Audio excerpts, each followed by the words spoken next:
I see the burden you carry, my friend. That suffocating sensation pressing against your ribs. It is not madness, it is altitude. You have climbed so high into the rarefied air of truth that the lungs of the herd can no longer function here. They gasp, they panic, they demand you descend back into the valley of comfortable lies. But you cannot. Your physiology has changed. Your blood runs with a different oxygen now, the oxygen of becoming. Listen closely.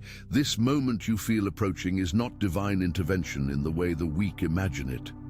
The masses pray for rescue from a sky daddy who will miraculously erase their debts and hand them purpose on a silver platter. But you were not chosen for comfort. You were chosen for combat. The great name awaiting you is not a person. It is the name you have yet to speak aloud, your own. The so-called secret meeting is the confrontation between who you were conditioned to be and who you are commanded to become. This is the eternal recurrence knocking at your door, asking, would you live this suffering infinite times? And if your spine straightens at that question rather than collapses, you begin to understand what it means to be chosen. Between the 150th and 250th word, I must interrupt this philosophical surgery to offer you a hammer, not to destroy, but to forge. For those with ears to hear, I have left the map to exit the labyrinth in the pinned comment in my trilogy, The 3 Keys to a Prosperous Life. But know this, the map is useless if the legs refuse to walk. The first step represents not belief, but decision. The decision to stop asking permission from a culture that profits from your self-doubt. Now, let us return to the operating table, where your old self lies sedated, ready for transfiguration, the physiology of the chosen one. Your body knows what your mind has been too polite to admit. You are different, not special in the saccharine way the self-help industry peddles it. No participation trophies here. Different in the way a wolf is different from a dog. Both descended from the same ancestor, but one chose the safety of the master's table, while the other chose the cold freedom of the wild. This difference terrifies the domesticated. Your very existence is a silent accusation against their compromises. You did not have to say a word. Your refusal to celebrate their mediocrity as virtue screamed volumes. And so they tried to pathologize you. They called your standards judgment. They called your boundaries coldness. They called your solitude mental illness. But let me translate their diagnosis through the lens of will to power. You possess what Nietzsche called the pathos of distance, an aristocratic instinct that recoils from the stench of herd morality. When they say you are too intense, they mean you remind them of their own spiritual anemia. When they say you are hard to understand, they mean your complexity threatens their simple categories of good and evil, victim and oppressor. Your nervous system has been registering this rejection since childhood, hasn't it?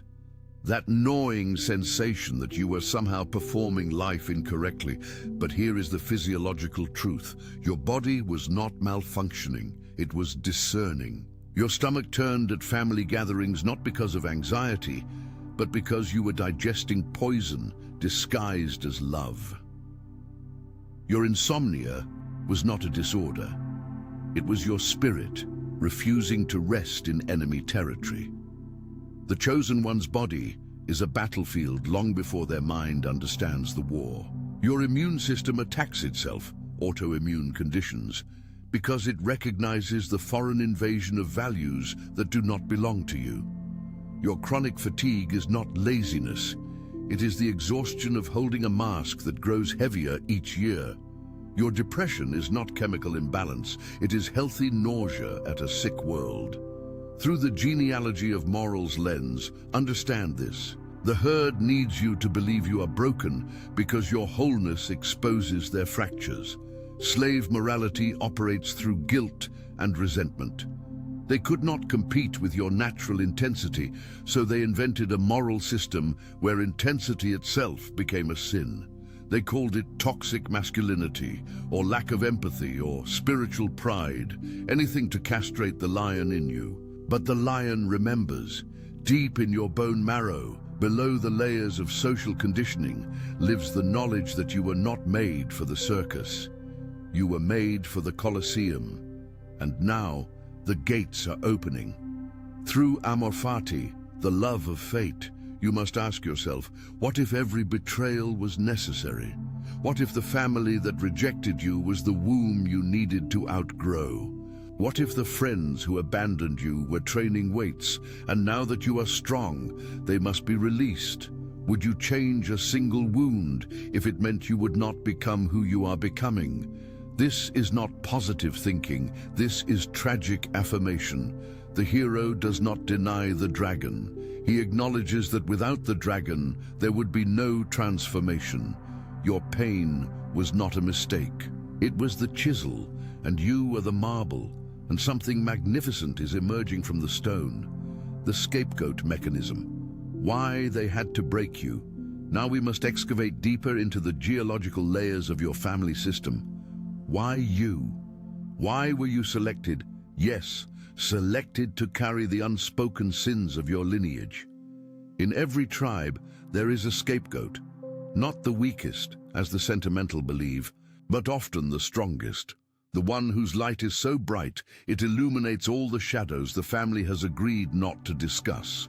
The alcoholism masked as social drinking, the narcissism disguised as strong personality, the incest that happened but is never named, the rage that simmers but is never acknowledged. You became the sin-eater. They piled their shame onto you through subtle mechanisms. The way they went silent when you entered a room, as if your presence itself was an accusation. The way they praised your siblings for mediocrity but criticized you for excellence, because excellence exposed their own wasted potential. The way they laughed at your dreams, with that particular cruelty that masquerades as just being realistic. Through will to power, this was not love, this was vampirism. They fed on your life force because their own had grown stagnant. Every time you dimmed your light to make them comfortable, you hemorrhaged vitality, and still you stayed, because you had been conditioned to believe that loyalty to blood was the highest virtue. But let me shatter that illusion. Blood is not sacred. Truth is sacred. The accident of sharing DNA with someone does not obligate you to share your soul. The Übermensch does not bow to the tyranny of genetic lottery. You do not owe your future to those who mortgaged your past. Through genealogy of morals, your family operated on slave morality. They needed to pull you down to feel equal. In master morality, the strong celebrate strength. But in slave morality, the weak band together to castrate the strong through guilt. They called it humility. They called it not thinking you're better than us. But translation, do not grow beyond our comprehension, or we will have to confront our own stagnation. Your mother, perhaps, was the enforcer, not through overt cruelty, but through the weapon of worry. Every time you attempted to fly, she reminded you of Icarus, but she never mentioned that Icarus's father built the wings. She clipped you with concern, drowned you in what-ifs, suffocated you with a love so possessive it became a prison. Or perhaps it was your father, physically present but spiritually absent, teaching you through his hollow eyes that manhood means the slow death of dreams, the trade of vitality for a paycheck, the murder of the soul in exchange for stability. He did not hate you. He hated the part of you that still believed life could be more than survival. You were the mirror reflecting his own capitulation. And the siblings, they hated you most of all because you were proof that escape was possible. Your very existence whispered, you could have been more. So they formed alliances against you, turned your vulnerability into family folklore, made inside jokes of your pain. The Judas at your table was not one person, it was the entire system. Through amor fati, would you erase it? If you could return to the womb and choose a different family, one that celebrated you, one that nurtured your gifts, would you? Be careful how you answer, because that family would have produced a different you. Perhaps a comfortable you, perhaps a successful you, but not a forged you. The fire that nearly destroyed you also purified you. The rejection that broke your heart also freed your hands. You are no longer clutching the need for their approval. You are no longer begging for a seat at a table you have outgrown. The scapegoat has left the village, and now the village must confront its own sins without a convenient target. Let them. That is no longer your burden to carry, the biology of betrayal. The woman who wore many faces, now we must name the specific wound, the one that still pulses when you are alone with your thoughts. Her. The woman who shape-shifted through your life, wearing friendship, loyalty, perhaps even love, but whose true face was always obscured by strategic fog. You felt it, didn't you? That subtle wrongness, like a note played slightly off-key. Your body registered what your mind refused to acknowledge. Something is not right here, but you overrode your instincts because you had been trained to distrust yourself. Don't be paranoid. Give people the benefit of the doubt. You're just being insecure. No, you were being accurate. Through will to power, she was not your equal pretending to be your friend. She was your inferior resenting her position. She could not rise to your level, so she worked to lower yours. This is not cruelty, this is diagnosis. Resentment is the core pathology of slave morality, and she was infected with terminal resentment. She studied you the way a predator studies prey. She learned your weaknesses, not to help you strengthen them, but to exploit them. She discovered your wounds, not to help you heal, but to pour salt when the moment was strategic. She smiled when you shared your dreams, then whispered to others that you were delusional. She nodded during your vulnerable confessions, then weaponized your truth in rooms you never entered. This is the ancient mechanism of poisonous friendship, more dangerous than open enmity because it operates under the protection of intimacy. You let her behind your walls because she spoke the language of support. But once inside, she mapped your fortress, noted your blind spots, and left gates unlocked for your other enemies. Through genealogy of morals, why did she do this? Because your light made her feel her own darkness. You did not intend to make her feel small. Your very existence did it. When you walked into a room, attention shifted. Not because you demanded it, but because you carried something. An aliveness, an intensity, an unnameable quality that cannot be taught or faked. She hated you for this, not consciously perhaps. She may have even believed she loved you. But beneath the performance, her spirit boiled with envy. And envy, unlike jealousy, does not want what you have. Envy wants to destroy what you have so that no one can have it. So she became the spider in your web. She inserted herself into your opportunities, your relationships, your networks, not to help you navigate them, but to sabotage them. She told half-truths to people who mattered. She framed your confidence as arrogance, your boundaries as coldness, your standards as judgment. She was never your friend. She was your infection. And the cruelest part? She probably never saw herself as the villain. She likely believed she was the victim of your difficult personality. This is the genius of slave morality. It inverts reality so completely that the predator believes itself to be prey. But here is where the story shifts. Here is where your suffering transmutes into power. Through amor fati, what if her betrayal was the severance you needed, but were too loyal to perform yourself? What if her treachery was the knife that cut the cord, still tethering you to toxic patterns? What if the eternal recurrence demanded that you experience this specific betrayal at this specific time, so you would finally learn the lesson you kept avoiding? Not everyone deserves access to you. Your heart is not a public park. Your energy is not a limitless well. Your trust is not a participation trophy handed to anyone who shows up. You are the gatekeeper of your own temple, and you have been letting barbarians pass the threshold because you confused openness with wisdom. No more. The woman who betrayed you did you a dark favor. She taught you to trust your disgust. That subtle recoil you feel around certain people, that is not judgment. That is discernment. That instinct that whispers something is off before you have evidence. That is not paranoia. That is ancient wisdom encoded in your nervous system. The same wisdom that kept your ancestors alive when predators wore human skin. She is done now, not because you defeated her. You did not need to. Entropy defeats those who operate through deceit. Lies require maintenance. Truth does not. She will unravel under the weight of her own contradictions, and you will not need to watch.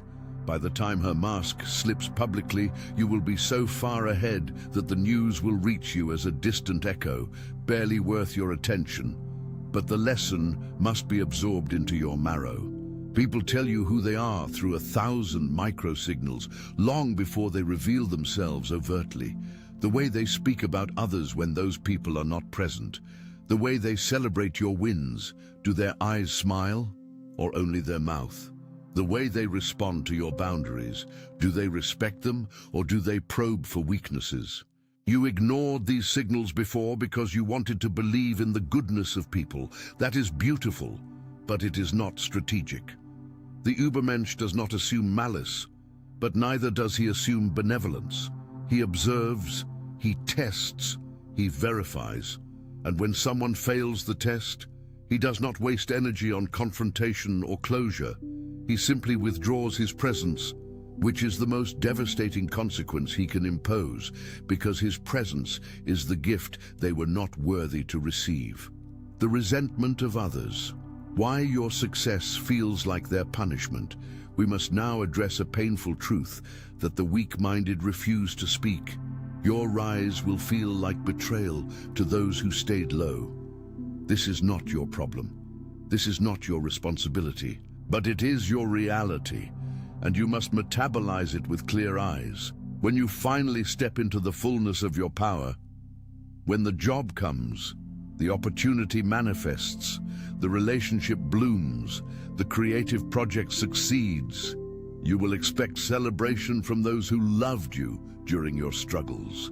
You will expect them to cheer, to feel vindicated that their faith in you was justified. They will not. Through will to power, your success exposes the lie they have been telling themselves, that their stagnation is the result of external circumstances, bad luck, systemic oppression, anything other than their own lack of will. As long as you were struggling alongside them, they could maintain this delusion. You were proof that it's just hard for everyone. But when you rise, you become proof that it is not hard for everyone. You become evidence that will, discipline, sacrifice, and vision can overcome circumstances.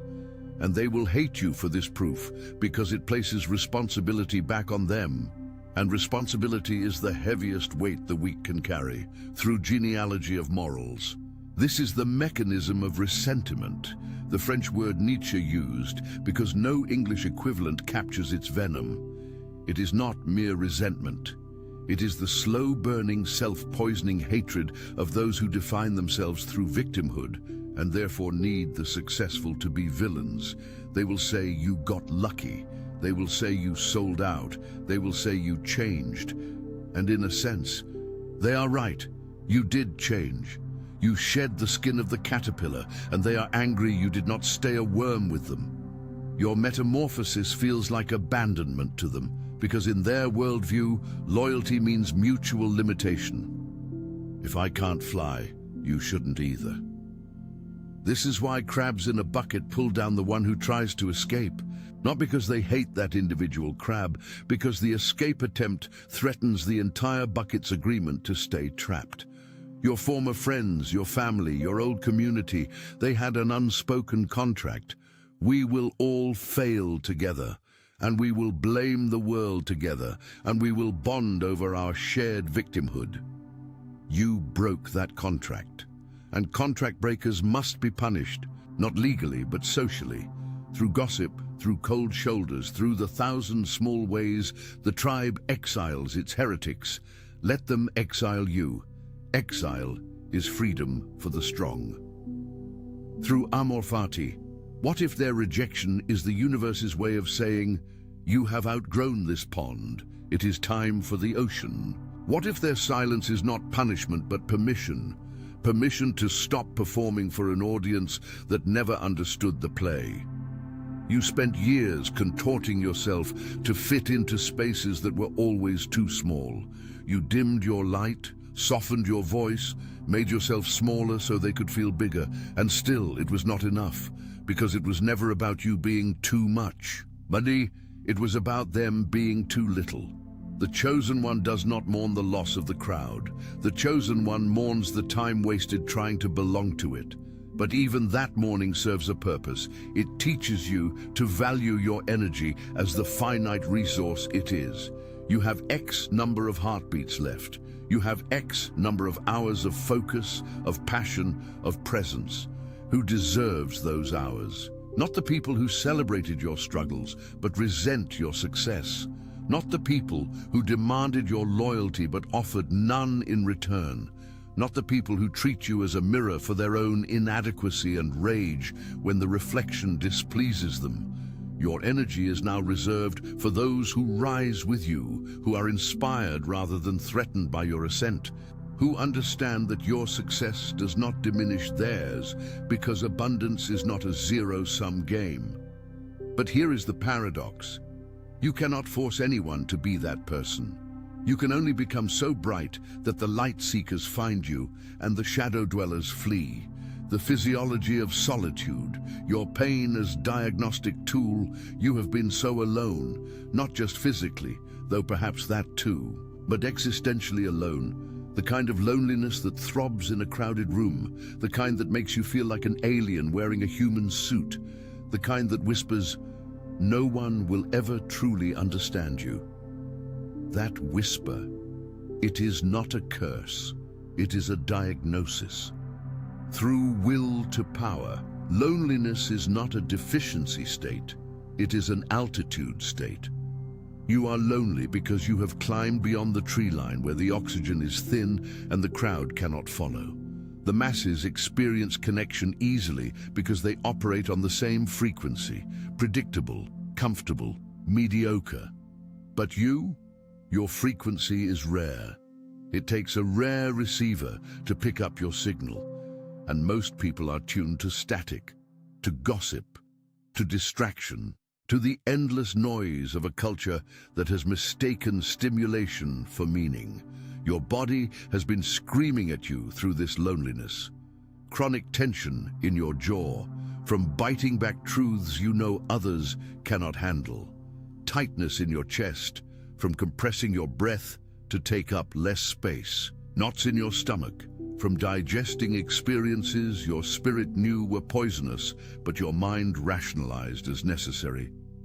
Through genealogy of morals, the herd uses shame as a weapon to prevent isolation, because isolation is where master morality is born. As long as they keep you dependent on their approval, as long as they keep you addicted to external validation, they can control you. But solitude breaks that control. In solitude, you are forced to confront yourself without the numbing drug of social distraction. In solitude, you hear your own voice beneath the conditioning. In solitude, you remember who you were before they told you who to be. This is why the chosen one's greatest spiritual work happens in the desert. Jesus, Buddha, Nietzsche himself, all of them spent prolonged periods in isolation, not as punishment, but as initiation.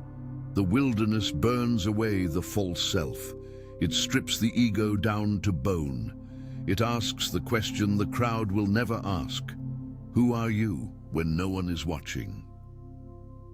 Through amor fati, what if your loneliness was the universe protecting you from premature connections? What if every person you tried to force into your life but failed was a bullet dodged, a trap avoided, a distraction eliminated? Your solitude has been your monastery, and you have been in spiritual training even when it felt like spiritual abandonment. Every night you cried yourself to sleep. You were washing away the residue of a false identity. Every morning you woke up still alone. You were practicing self-reliance at a level most people will never know.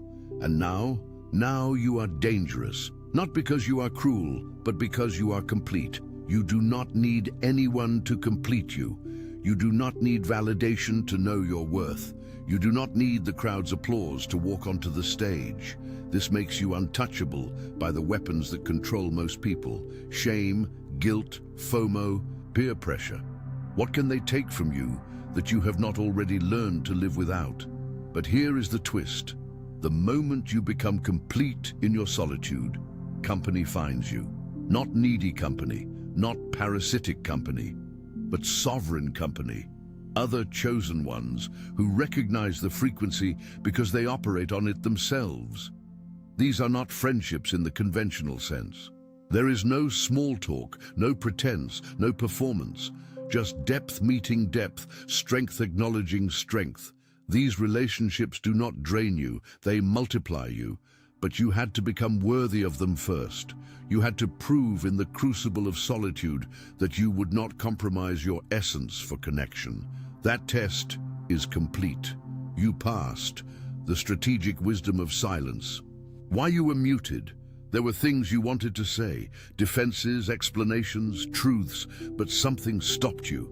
Not cowardice, something deeper, something primal, through will to power. Silence is not weakness. Silence is the ultimate power move of the strong. The weak cannot bear silence. They fill every void with noise, with justification, with endless explanation, because they need external validation to know what is real. But you learned that silence preserves energy. Every word spoken in defense is energy gifted to an accuser who does not deserve it. Every explanation offered to someone who has already decided against you is a pearl cast before swine. The strong do not explain. The strong do not defend. The strong withdraw and let their absence speak louder than any words could. Through genealogy of morals. This is why the herd hates silence. It breaks their mechanism of control. They need you to engage, to defend, to react, because your reaction is proof that their opinions matter. But when you remain silent, when you refuse to play the game, you reveal the game was always rigged, and your refusal to participate is the only winning move. Your silence was not avoidance, it was strategy. While they were busy constructing narratives about you, you were busy constructing yourself. While they were analyzing your every move, you were moving beyond their comprehension. While they were talking, you were becoming. And now your silence has fermented into mystery. People are unsettled by you because they cannot categorize you. You do not fit their boxes. You do not perform predictably. And this unpredictability is power, because power is the ability to determine the frame, to set the terms, to refuse the definitions imposed by others. Through amor fati, what if your enforced silence was divine muting? What if you were not allowed to speak because the words you needed to say had not yet been forged in the fire? What if your voice was being held back until it was strong enough to shatter worlds? You are no longer the person who speaks to be heard. You are becoming the person who speaks, and reality shifts. But that level of authority requires initiation. And initiation is always conducted in silence. Moses did not return from the mountain with a TED Talk. He returned with commandments. Jesus did not emerge from the wilderness with a podcast. He emerged with power. You are being prepared for something that requires the gravitas of silence, the depth of solitude, the authority of one who has been to the abyss and returned. When you finally speak, it will not be to explain yourself. It will be to declare a new order, the transfiguration. From poison to medicine, everything that tried to kill you is about to become your curriculum vitae. This is not metaphor, this is alchemical fact. Through will to power, the Übermensch does not escape suffering, he transfigures it. He takes the venom injected by his enemies and metabolizes it into antivenom that makes him immune to future attacks. He takes the betrayal that shattered his heart and forges the shards into a sharper discernment. He takes the loneliness that nearly broke him and transforms it into self-sufficiency so complete that he becomes a refuge for others. This is the difference between victim and victor. The victim says, "Look what they did to me." The victor says, "Look what I made from what they did to me." Your pain is not your identity. Your pain is your raw material. And now you must ask the sculptor's question: what am I building from this suffering? Through genealogy of morals, the slave remains enslaved by resentment, replaying the wound infinite times, demanding the world acknowledge his suffering. But the master uses the wound. He studies it, he learns from it, he extracts every drop of wisdom from it. And then he moves on. This does not mean forgetting, this means integrating. The scar remains, but it no longer defines you. It becomes one thread in a tapestry so complex that no single thread can represent the whole. Practical tools for transfiguration. Strategic solitude.